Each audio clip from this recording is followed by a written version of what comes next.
Welcome to the Business Owner Elevation Podcast, the show that's designed for coaches, consultants, and expert business owners that are looking to achieve higher levels of productivity and profitability, where we share battle-tested tactics and innovative ideas that guarantee to elevate your business rapidly.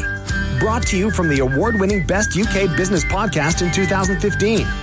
Without further ado, here's your hosts, Robert Dean Smith and Leon Street. Hello and welcome to another episode of the Business Owner Elevation Podcast. It's Leon Street in the house alongside Robert Dean Smith the First, babies. How you doing? We've got an absolute rocking episode because one of those Q&A ones. I told you we're going to have a different kind of feature and feel to the new BOE podcast. Absolutely. So, did you feel that energy just blast through the roof about 1,000%, guys? Because I felt it. It was popping.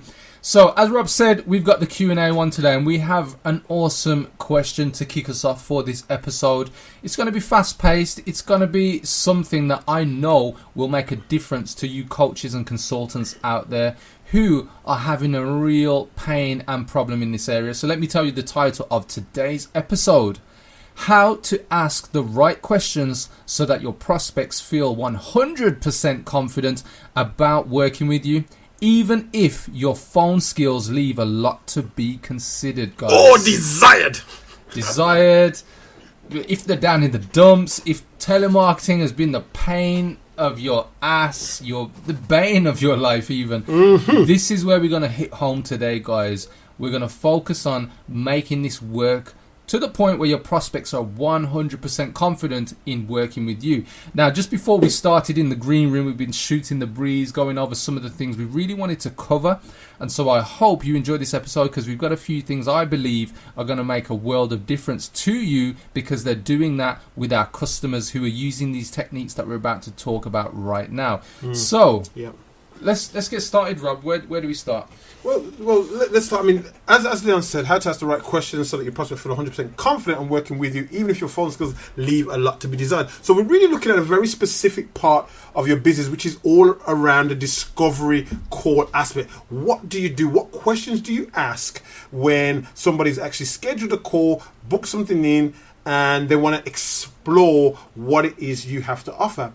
And I think there's a few things, Leon, that people should be looking at doing, because and one of those in particular, it really depends on your skill level right now. So we're probably going to cover some things like if you're more of a newbie and you're struggling, and if you're kind of like been around a bit but you're still struggling. And I think that is, you need to do significant pre-qualification research prior to them getting on the call, so that your call, it's like playing your first card game. You play Snap. You've got to find the same suit so that there's a real resonation with the call. And I believe the way that starts is by having a survey.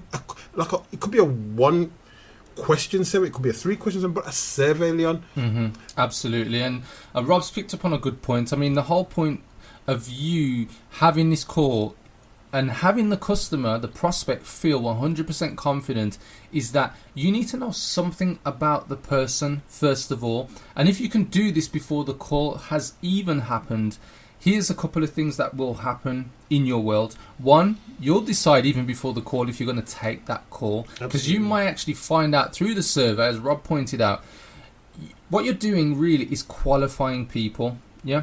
So what you want to look at is what questions can you ask that will help to qualify the right people in and the wrong people out. Absolutely. And it's really important because I'm sure, just like us, you've been on calls where you've wasted your time, and sometimes that time has gone into an hour, and really it's because of your confidence on the phone that you've not been able to end it soon enough. But when you use the survey method, you're pre-qualifying, you're asking specific questions that at this point, they're not too intrusive, but they're allowing you to get details about this person, where they're at, according to whatever business you're in, whether you're a coach, a consultant. You've got to think about what are the key things. And one of the biggest questions that we always tell people to ask is, ask your prospect what is their current number one biggest challenge when it comes to, and then whatever, that is, whatever the services that you're about to provide them, ask them what is it they have as their biggest number one challenge. And it could be, getting results for a particular industry, getting results in marketing, sales, business systems, business development, whatever it is according to your business. But that's where you've got to start with your survey. And here's the real beauty of doing that. When you ask questions in a survey, people take you seriously, because have a guess what people do 9 times out of 10? They agree to a call and they jump on a call. There's no survey before anything starts. And so what happens is people are now introduced to a different level of professionalism when they come across you, and especially when you have your survey. So what happens is they now start to see what your standards are about. I don't know if there's anything else you want to add to that, Rob. No, I mean, that makes sense, the standards. And the way that I like to do it is because I think you have to be strict with your time. Because at this stage, there's not... depending on how you do your enrollment calls, a lot of strategy calls, booking calls tend to be a free session, but we all know that there's no free lunches, okay? But so I like to think of myself in this terminology as being a doctor. You've got to schedule the call on time and in my time, in the right time. So you want to do as much, if you were to call your local NHS doctor and you're trying to get an appointment with your doctor, the receptionist is always going to say, well, what are the symptoms? What seems to be the problem? So they're qualifying to make sure that they can't just send you down the road to the chemist to just pick something up. Because the doctor's time is really precious, and this is why we like to, and this is what we teach our clients to actually do that. So there's an element of attraction, but there's also an element of repulsion, because time equals. I don't want to be brutal about it, but time does equal money in this business. So you don't. It's not that you're wasting time, but if they're not a good fit and you want to help them be served somewhere else, you may be able to refer them to somebody else. Absolutely. And I think that's really important. Definitely. So, as Rob said, very important, and making sure that you do show them how important time is to you.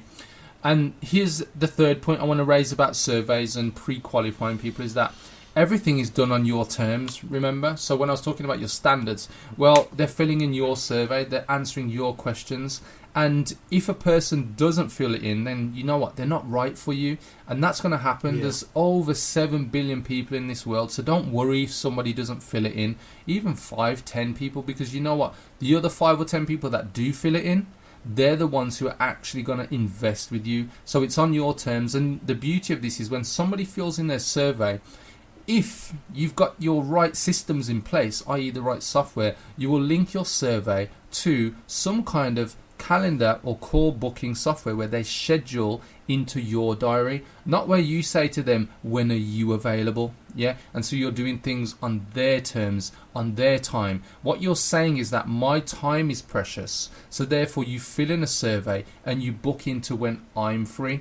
And so again, when people come across this for the first time, or if they're not used to this kind of setup, they really will think that, wow, these guys are professionals, or you're the professional, and they'll look at you. And there's a phrase that we use where we say to position yourself as an authority, and even this little step by having a survey starts to build that kind of persona in somebody's mind. They're like, wow, if I'm going to book into this person, I've got to book through their calendar. It's not like I can jump on a quick call or get them on Messenger and then, book a time. It's kind of like, no, they want to pre-qualify you. And I know even when we've booked in for a few things, Rob, especially with coaches, who we wanted to get in touch with, we've had to book into their calendars. And even though, exactly, for the podcast and, getting people... getting interviews or booking in with other higher level coaches who we take on as our mentors and coaches. The thing is, we know what the crack is, we know what it's all about, but it's still, it still resonates in our mind that actually this person is serious. Because if there was a coach we wanted to get in touch with and it was kind of like, I'm just available as and when, in your mind you kind of think, well, they're not so busy then if they can just speak to me as and when. And so this is really powerful.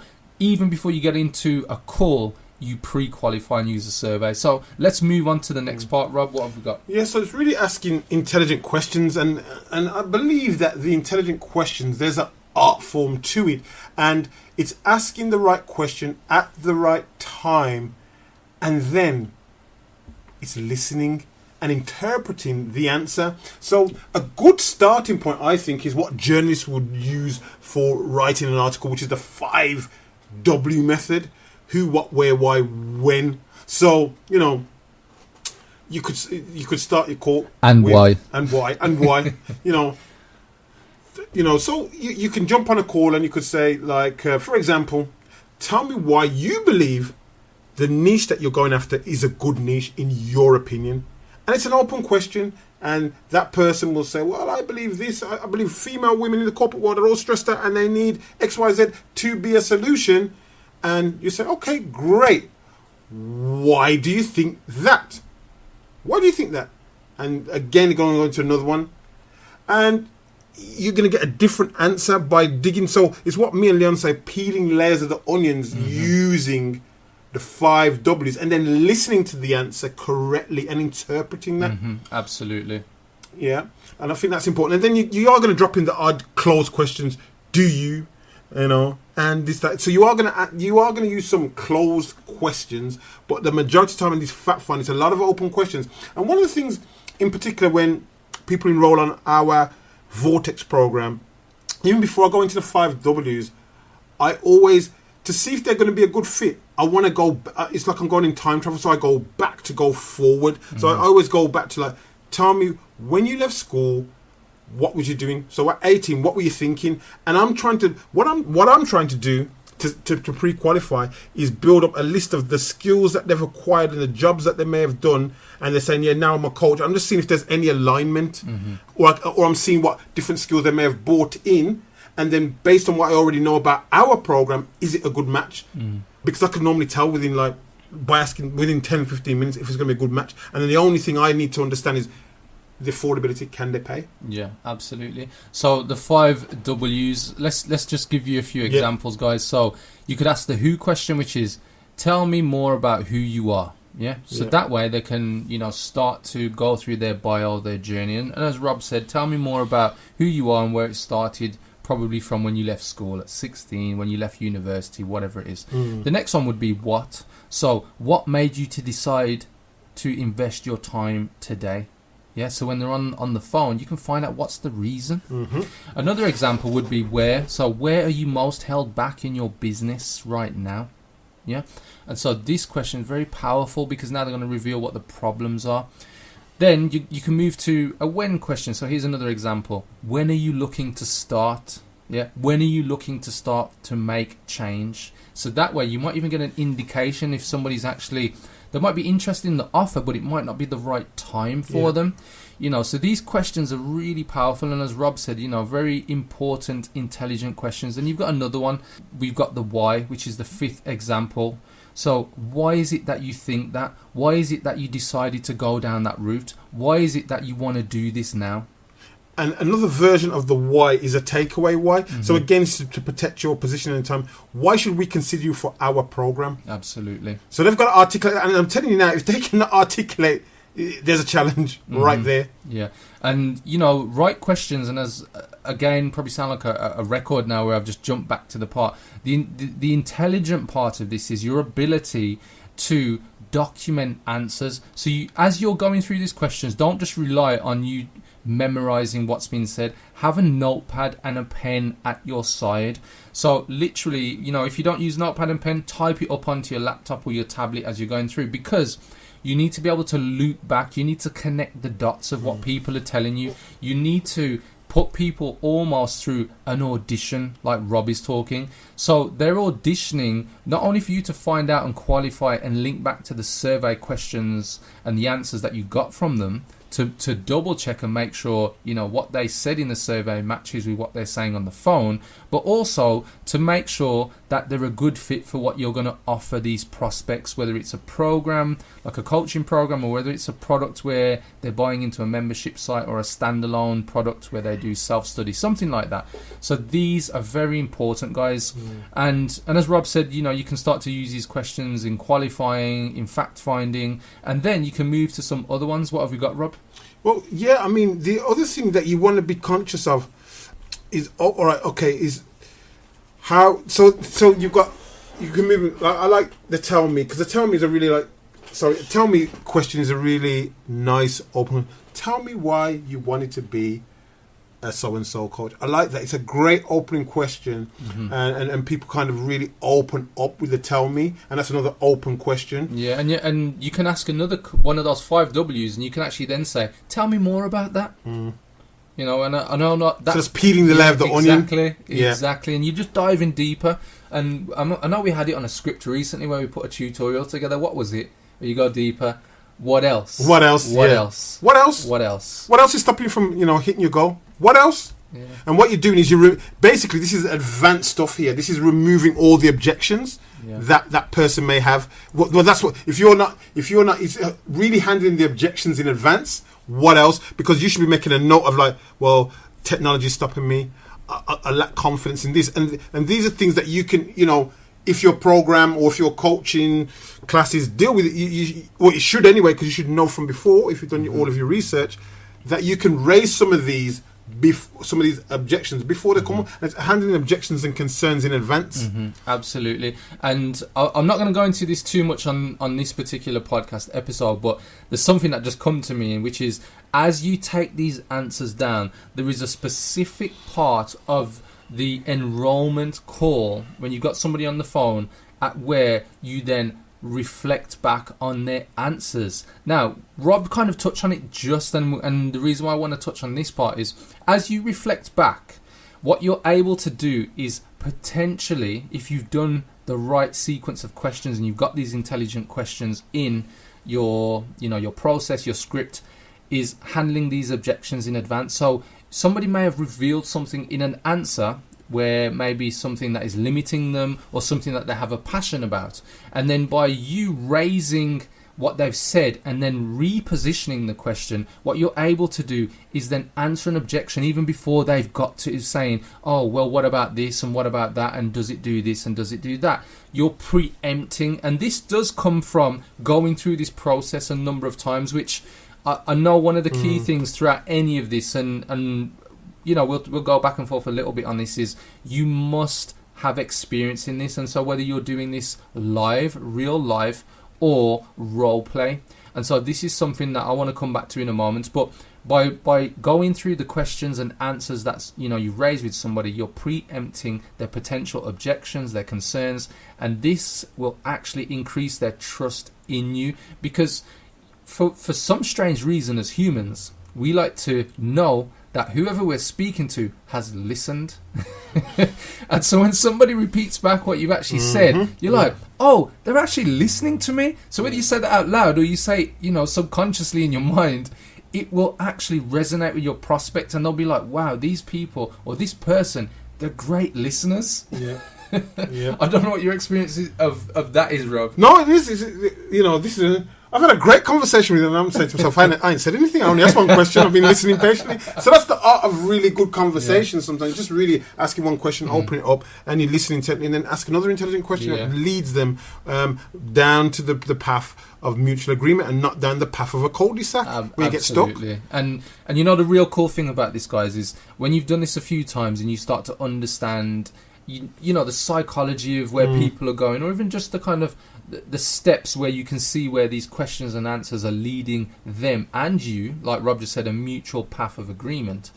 It's almost like you have a sixth sense in what they're thinking, because you're raising potential solutions or potential ideas that or concepts they haven't really thought about. They'll really think that this person knows their stuff. And this is massively important. And, as you're going through this, it shouldn't be robotic. At first, when you get started, guys, it may feel that way because it's something you've got to build your skills around. But believe you and me, the more you build your skills, the more you take notes, you truly listen to what they're saying and let the person talk. Even when there's awkward silences, in your opinion, it might just be that this person needs a few moments to collect their thoughts and then talk. Because I know when I first started out, sometimes I'd rush if there was a silence. I'd think, no, I need to speak, or even say, oh, does that make sense? And actually, it made total sense. They just needed a bit of time to come up with what they're going to say, because they don't want to come across like they're not responding in a professional manner. So sometimes you just really need to sit there, let the person answer the question in their time, and then you can simply, if it feels like there's a bit of an awkward silence or whatever, then you can simply say, so did that question make sense? rather than trying to elaborate on your question, just say, did it make sense? And they might say, yeah, I'm just thinking about, exactly what I want to say because I've never been asked that question before. That's one of the responses I've had. Yeah. Many times like, wow, I hadn't even considered that, Leon. And I know even sometimes when we've been in the office, Rob, and we're doing sales calls, I know you've had those kind of breakthrough responses from people as well. And it's almost like the aha or the epiphany. It's the light bulb moment, and sometimes you will get that, and the more that you practice and do this, the more you do role play, the more this will actually happen. It'll seem like the norm to you, but to the person, the other person on the other end of the line, they'll be like, wow. And this is why we say you'll be in a place where the person has or feels 100% confident about working with you, because even at this stage, they're already analysing and weighing you up as to whether they feel you're a good fit, just based on your own confidence, your own structure, your system, and how professional that feels to them. Right. So you would have seen that, and I'm just picking up on what Leon said there about these intelligent questions, and a couple of things Leon said, feeling a bit uncomfortable sometimes when there's silence. Now, one of the things that you need to be able to do when sometimes it's difficult, but I've done telesales, so you can just tell, you can see if somebody's smiling even without them being there, and you're going to have to mirror the language, because you'll have just noticed for the last 2 or 3 minutes, Leon used a lot of kinesthetic feel. How does that feel? But obviously if somebody is more of an auditor and they say, well, that sounded great, there's again, like, you have to pick up on these subtle things, because you might need to change the language pattern that you're speaking to be totally congruent. Because sometimes you can be speaking, but then someone says, yeah, that sounded great, but you said that felt great. But there's a disconnect. Absolutely. So you're using a different modality of communication. Absolutely. So this is just another little advanced thing that you probably, if you're not familiar with that, you can type that up, like modality styles of communication, so that you are communicating. Because this is the thing about great communication. You've got to listen. So if they're talking and expressing themselves in feel, I feel that great. Yeah, that felt like a great idea. You've got to tap into that and kind of mirror that back so that there is a connection. And it's not manipulative, but if there isn't, then there is a disconnect. And you're probably thinking, well, I thought we'd build a great rapport, but at some stage you may have broken rapport. And that's the difference between somebody enrolling and somebody not enrolling. Absolutely. So, guys, I hope this, has been very useful for you, because daily, weekly, we use these techniques, and as I said, so do our clients, and these are some of the key areas. Whether you're an established coach and for one reason or another your marketing's working really well, you're getting the right leads coming in, but for whatever reason, by the time you get to the phone, it's not working and you're not enrolling people onto your courses, onto your program, and you're kind of scratching your head or you're pulling your hair out, like and you're really trying to make sense of what's going on. I hope these few steps that we've gone across today will help you, because they help us. The survey, we have this in place. We probably have about 6 different surveys for different ways for people to get in touch with us and book in calls. The 5 W's that Rob mentioned, we have our own enrolling script that we put together, and it's a script that has grossed over £250,000 worth of business just using this. And the same for our clients, they're generating tens of thousands of pounds using this script. And I just want to curse that's in the last few months, not since creation. Thank you for that, Rob. But the key thing, guys, is that you've got to put together a system. This is the start of that system. And so, let us know what kind of questions you ask. We'd be really interested to find out more. So if you want to leave a comment on this particular episode of the podcast, please do. Or you can come and find us in our Facebook group. Simply go to www.businessownerelevation.com/group. And that will be the link that takes you to our Facebook group. Jump into the community, post your review, your reaction to your thoughts about enrolling people and the kind of questions that you ask them. We'd really love for you to reach out and ask us. What else have we got, Rob? Well, depending on when you guys, whoever listens to this in the future, in the very long future, in the legacy future, there is also a document that we've created called the Secret Discovery Core Checklist, Absolutely. Which you may find very, very beneficial, which elaborates on other parts of the whole sequence, the pre-core sequence. This sequence is more the on the call sequence, and then so the sequences, there's 3 big sequences, and in there's 8 steps that we tend to teach our clients and what we use personally for successful outcomes. So you might find that document very, very useful, and I think there is a quick tutorial where Leon goes into some more information, which I think you'll find fabulously. Yes, there is the tutorial that follows the checklist. That's very right, Rob. So guys, if you want to get access to the checklist or that tutorial, simply go to the link I just mentioned, join the Facebook group, and you'll get the links in the pinned post there, or simply join the group and we'll post it there if you put a question into the group. So we'd love to have you in our community at Business Owner Elevation. So remember, keep listening, keep doing what you need to do to get your business to the right levels, and after this I'm sure you will 100% be able to jump on the phone with your prospects and be 100% confident about them working with you. So I don't think there's anything else left for me to say. So Rob, I'll hand over to you to close out. As we always like to say, it's about execution, elevation, and evolutionizing of your business. So go elevate, people. Yeah, absolutely. Elevation Nation, until the next episode, take care and be good.